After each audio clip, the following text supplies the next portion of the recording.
Like, share, subscribe and click on the bell icon to never miss an update from Epic.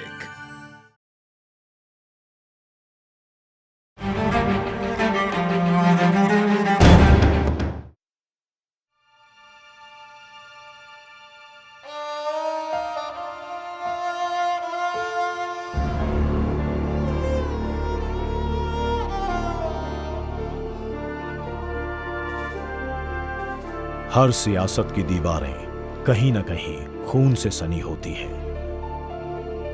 जब दो राजद्रोहियों ने सत्ता के लालच में अपना दीन, धर्म और देश दुश्मनों के हाथों बेच अपने ही सगे भाई को मौत के मुंह में धकेल दिया,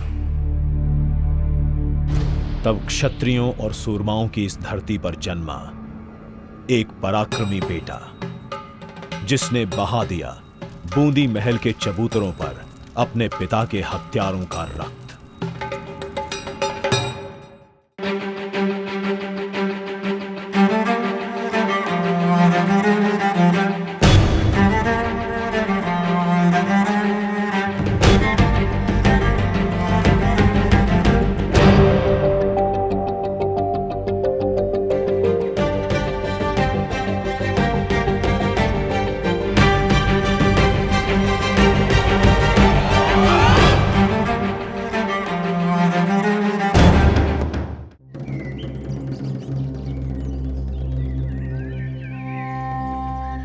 बूंदी राजपूताना के ताज में जड़ा एक बेशकीमती मोती, जहां के महामहिम हाड़ा राजपूतों ने दिल्ली, मालवा और मेवाड़ तक की रियासतों के दिल दहलाकर रख दिए थे। कहा जाता है कि बूंदी का तारागढ़ किला सदा ही अपराजित रहा। यह किला अपने आप में बहुत विशाल है, जिसमें बारूद खाना, किले के अंदर भीम बुर्ज, जिससे आप कोटा को यहाँ से साफ देखा जा सकता है। आज की स्थिति में पूरे राजस्थान के अंदर बूंदी का गढ़ और बूंदी फोर्ट ही एक ऐसी जगह है जो जैसा बना था उसी स्थिति में आज भी कायम है। किसी तरीके का रिनोवेशन या कोई इस तरीके की चीज़ आज भी इसमें नहीं है और अपनी बनावट और विशालता के लिए मशहूर है। एक तरफ बूंदी के लोकगीत, कहावतें और कहानियां यहां की परंपरा का गुणगान करती हैं, तो दूसरी तरफ बूंदी चित्र शैली यहां के हर गली कूचे और दीवारों में इस परंपरा को जीवित रखे हुए है।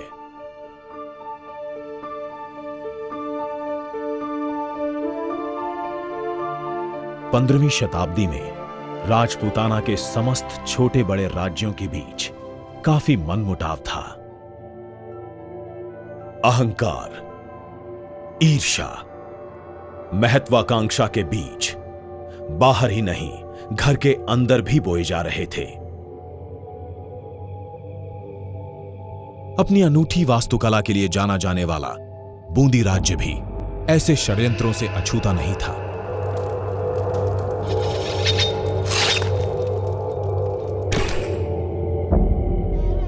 आपसी मनमुटाव और विश्वासघात की एक चिंगारी यहां भी सुलगी, जिसने रिश्तों को जलाकर राख कर दिया। सुभान देव से जो राजा हुए हैं वो बहुत ही वीर हुए हैं और उनके लड़के सुभान देव के लड़के नारायणदास हुए और नारायणदास के सूरजमल हुए। ये तीनों ही राजा हमारे यहाँ बहुत ही ऊंचे स्तर के थे और बड़े वीर हुए। मैं आपको सुभान देव के बारे में बताना चाहता हूँ कि वेरीसाल सिंह के लड़के थे। राव भांडा यानी महाराज सुभान देव, जिन्होंने अपने साहस, बुद्धिमानी और वीरता के बल पर बूंदी के सभी खोए हुए प्रांत वापस बूंदी में मिला लिए।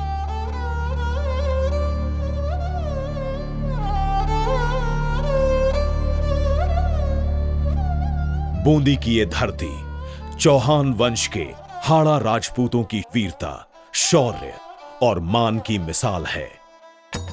और सुभान देव एक सच्चे हाड़ा राजपूत थे।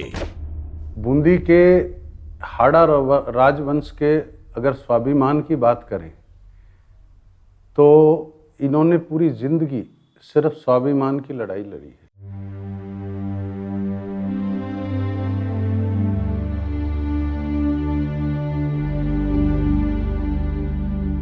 राव सुभानदेव एक दूरदर्शी शासक थे। उनके कुशल शासन की ऐसी कई कहानियां ये किला और इतिहासकार आज भी याद करते हैं। कहते हैं कि उनके स्वप्न में सुवर्णदेव के अकाल आया और उन्होंने कहा कि तू सोता क्या है, बहुत जल्दी तेरे जो है इसमें अकाल पड़ने वाला है, लेकिन तू रघुनाथ जी की सेवा करता है, रघुनाथ जी यहाँ भगवान है, इसलिए मैं तुझे आगाह करता हूँ कि तू अन्न के भंडार भर ले और सारी तेरी जनता है उसको फ्री बांटना, और यहाँ तक के आसपास के मुल्क जो भूख से तड़पड़ा रहे हो उनको भी अन्न मारना। तो इस प्रकार से बड़ी सेवा की।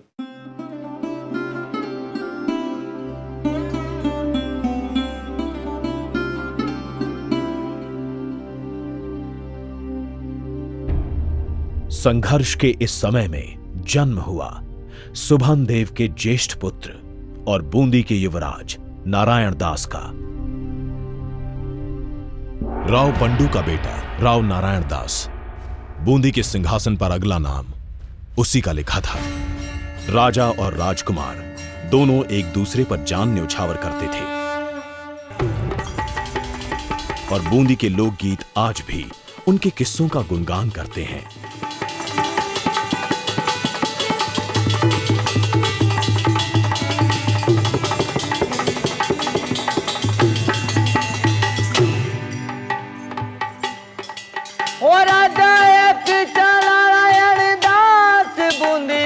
हाड़ा बूंदी का हाड़ा बापवा को सुभानंद दास बण बाल चंद बाल चंद पाड़ा। बालचंद पाड़ा कहलाने वाले इस क्षेत्र में पहाड़ों से घिरा विशालकाय अभेद बूंदी किला दुश्मनों से महफूज नहीं था और दुश्मन घर के भीतर ही थे।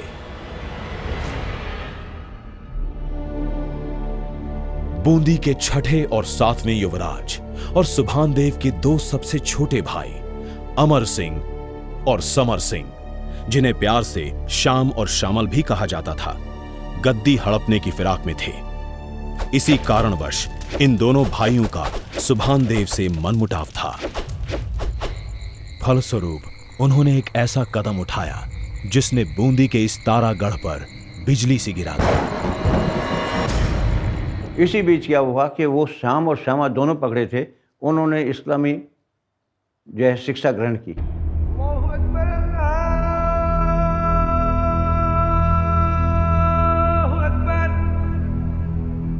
कुछ इतिहासकारों के अनुसार मालवा और दिल्ली के शासक बूंदी पर हावी होना चाहते थे, जिनके बहकावे में आकर दोनों भाइयों ने अपना धर्म बदल लिया। दोनों भाइयों ने सोचा कि अगर मालवा के मुसलमान शासक बूंदी की गद्दी हथियाने में उनकी मदद करेंगे तो उनका धर्म कहीं उनके लिए एक रुकावट न बने, इसलिए उन्होंने इस्लाम को गले लगाया।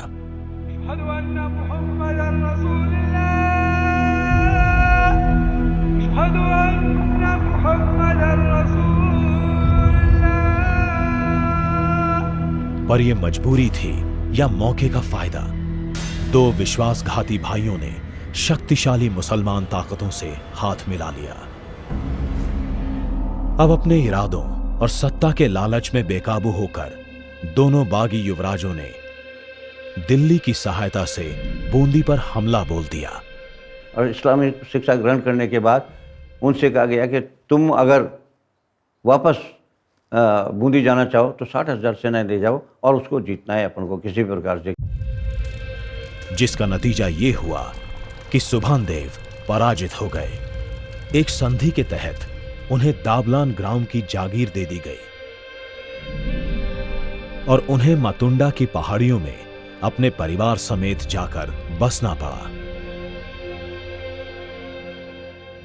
इसको 12 गांव दे दिए थे सुवर्णदेव को, डबलाना में 12 गांव दे दिए और उनसे कहा कि तुम वहाँ ही रहना और आनंद से रहना, लेकिन अब ये यहाँ चूँकि तुम परास्त हो गए हो, इसलिए अब यहाँ आपका कोई लेना देना नहीं। नारायण दास ने अपने महाबली पिता को 21 वर्ष इस महल के राज सिंहासन पर विराजमान देखा था, लेकिन अपने चाचाओं के षड्यंत्र के फलस्वरूप अब उन्होंने अपने पिता का सर शत्रुओं के सामने झुकता हुआ पाया। 11 साल तक उन्होंने राज्य किया, श्याम और श्यामा ने अमरकंद और समरकंद के नाम से।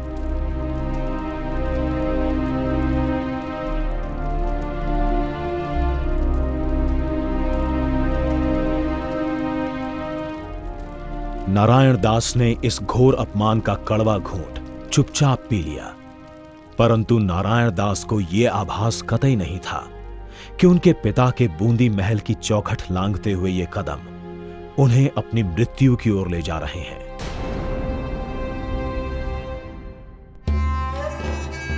बूंदी महल, जो 21 वर्ष तक हाड़ाधिराज सुभानदेव के राज में अपना सर गौरव से ऊंचा किए खड़ा रहा,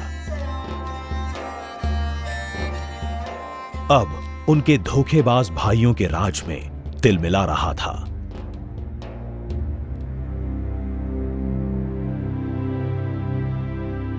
इस बीच बूंदी में एक और अकाल पड़ा और सुभानदेव ने फिर से जनता की सेवा करना शुरू कर दी। दोनों भाइयों का डर बढ़ता जा रहा था कि कहीं सुभानदेव की प्रजा में लोकप्रियता फिर से न बढ़ जाए। इसीलिए उन्होंने सुभानदेव को षड्यंत्र के तहत संधि प्रस्ताव भेजकर एक दावत पर बुलाया। तो इनसे कहा गया कि आपका हम खैर मतलब करना चाहते हैं सुवर्णदेव सोनदेव से, और हम हिंडोली की पाल पर आपका स्वागत करना चाहते हैं। अगर आप पहुंचोगे तो आपको ताज़ी मिलेगी, और नहीं पहुंचोगे तो आप जानते हैं कि आपको सर कलम भी किए जा सकते हैं। दोनों ने सोचा कि चलो भाई हैं, सर कलम तो क्या करेंगे, ये तो अपन से अपना स्वागत करेंगे, सम्मान करेंगे, इसलिए यहाँ हिंडोली के पाल पर चले गए वो।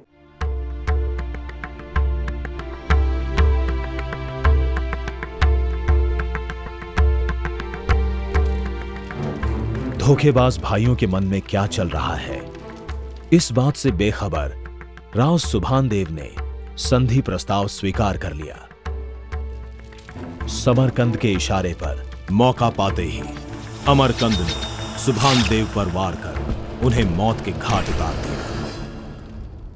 जब उनके सर काट दिए गए तो सुभानदेव के लिए कहते हैं कि साहब वो बिना सर के लड़ता हुआ जो है पहाड़ के नीचे तक उतर आया था। इसके लिए सूर्यमल ने कहा है, बिन माथे बाढ़े दला, बिन माथे बाढ़े दला, और पोढ़े कर्ज उतार, बिन सूरो नाम ले भट बांधे तलवार।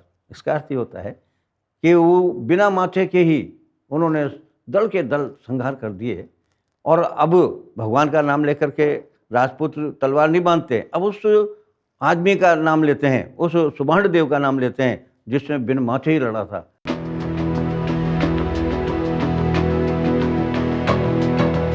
जब यह दर्दनाक खबर युवराज नारायण दास तक पहुंची तो उनकी आंखों में खून उतर आया और उन्होंने अपने पिता की हत्या का बदला लेने की प्रतिज्ञा ले ली। नारायण ने मातुंडा में वीर हाड़ा राजपूतों की खुददारी को ललकारा और एक गुप्त सेना का निर्माण करना शुरू कर दिया। सूर्योदय से सूर्यास्त तक उनकी सांसें एक ही बात का दम भरती, प्रतिशोध, और हर रात खुली आंखों से वो एक ही सपना देखते, बदला। मेरे यहाँ जो बूंदी है, मेरे जो आड़ोती रीजन है, उसमें लल्ला लल्ला लोरी, दूध की कटोरी, चंदा मामा दूर के, बड़े पकाओ बूर के, ये लोरी नहीं सुनाई जाती। मेरे यहाँ सुनाई जाती है, इलान देनी आपनी हालरिया हुलराय, पूत सिखावे पालन और मरण बढ़ाई माए। वो जो माता है, वो जो पालने में झूला झुलाती हुई कहती है कि बेटा धरती मत देना, अपनी मातृभूमि की रक्षा करने के लिए भले सिर कटा दे। बलवान वीर शक्ति है शिरोमणि राजा, शिरोमणि राजा, 12 बरस की उम्र में बाजुआ का फड़का, 12 बरस की उम्र में बाजुआ का फड़का। मौसम बदलते गए, साल बीतते गए, लेकिन नारायण दास के प्रण का लोहा ठंडा नहीं पड़ा। जब उन्होंने देखा कि अब हमारे पास काफ़ी सेनाएं होंगी राजपूतों की, चित्तौड़ के राणा रायमल ने उनसे बहुत कहा कि हमारी मदद ले लो। उन्होंने कहा नहीं, मदद आपकी नहीं लेंगे, हम तो हमारे राजपूत जब तक इकट्ठे नहीं होंगे हाडाए, जब तक तो मैं उन पर आक्रमण नहीं करूँ। अपने हाडाओं की सेना उसने बनाई, काफ़ी आदमी थे। और जब वो सुना कि देखें उसकी कहाँ लूपोल आती है, तो 11 साल तक उन्होंने वेट किया।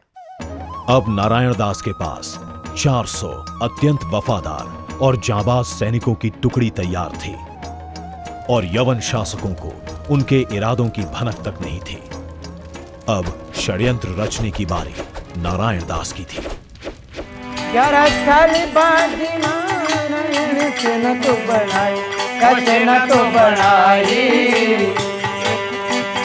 जन्मभूमि बचावन मन तलवार चलाए, जन्मभूमि को बचावन मन तलवार चलाए।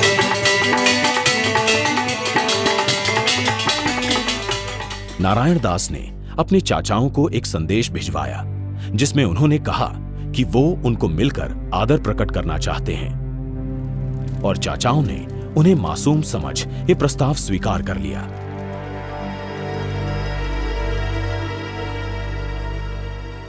नारायण दास ने बड़ी ही गोपनीयता से अपने सेनानियों को राजमहल के पास बूंदी के गली कूचों में छिपा दिया और अकेले ही इस तारागढ़ किले में आ पहुंचे। रावड़े के पास एक बुलबुली चबूतरा है।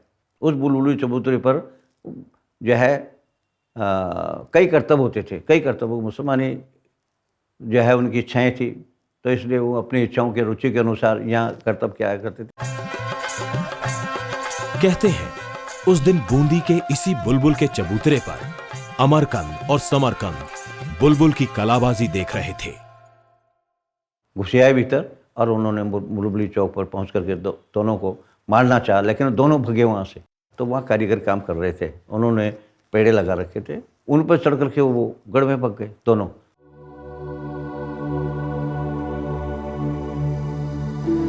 मौत के रूप में नारायण दास को सामने खड़ा देख दोनों भाई गढ़ की तरफ भागे, पर नारायण दास के सर पर भी खून सवार था।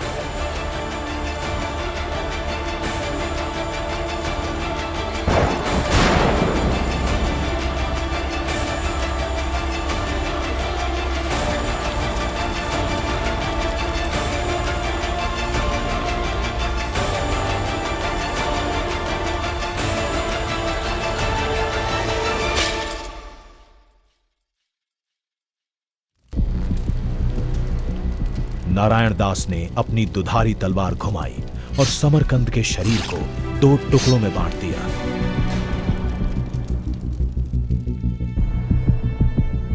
कहते हैं नारायण दास की तलवार का प्रचंड वेग इतना था कि वो उस पापी का तन चीरकर महल के एक स्तंभ में जा धंसी। तो वो उसका तलवार का वार इतना घातक था कि वो एक खंबे में भी जा लगा। वो खुद का खंबा भी आज पुजाया जाता है और उसमें करीब 2 इंच जो तलवार घुस चुकी थी। लेकिन बदले की आग अभी भी भड़क रही थी और अब उसमें भस्म होने की बारी अमरकंद की थी।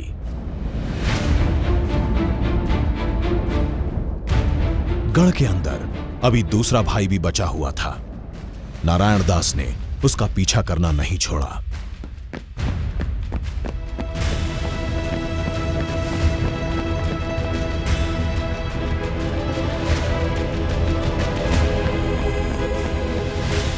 नारायण दास ने अपना भाला अमरकंद की ओर ऐसे फेंका कि उसका शरीर वहीं जड़ रह गया। राजा नारायण दास ने अपने काका समरकंद को तलवार से काट दिया और शरीर को 2 टुकड़ों में बांट दिया और अपने दूसरे चाचा अमरकंद को भाला फेंककर समाप्त कर दिया और विजय का झंडा बूंदी के दुर्ग पर लहरा दिया।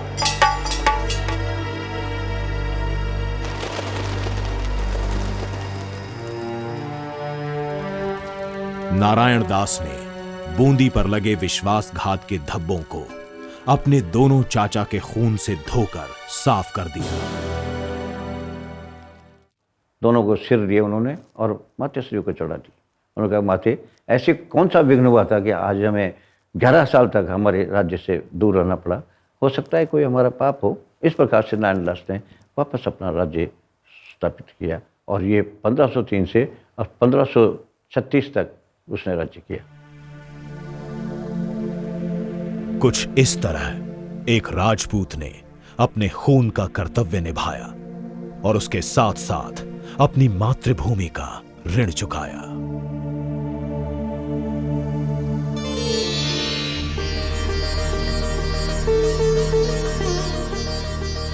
और एक बार फिर बूंदी पर हाड़ा राजपूतों का राज लौट आया।